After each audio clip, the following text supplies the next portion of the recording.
How to automate sending estimated tax payment emails with custom fields. Setting up custom fields allows you to use any information entered into them as a shortcode.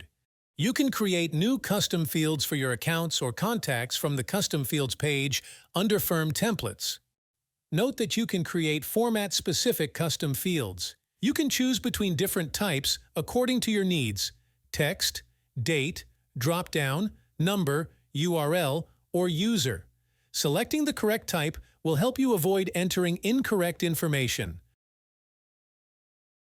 For example, if you select number but entered text, TaxDome will let you know if your entry is in the wrong format. To add information to these fields for your clients, you need to open their accounts and then go into the Info tab. There, click on the Edit button and you will be able to enter all the necessary details.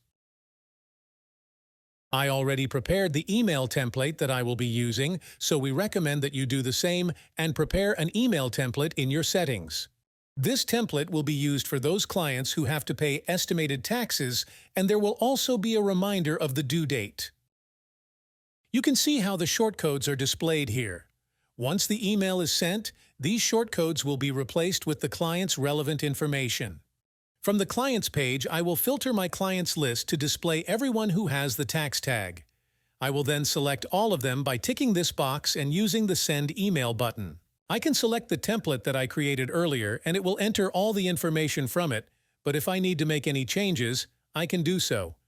Instead of having to wait for a specific date, I can simply enable the Schedule Email toggle and then set the date for when I want this email to be sent out to my clients.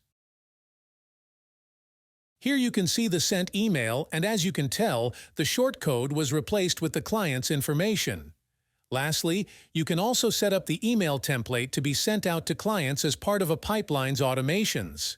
I'm inside the settings of my tax preparation pipeline, and inside the e-file stage, I will add an email automation and then select the template you saw earlier.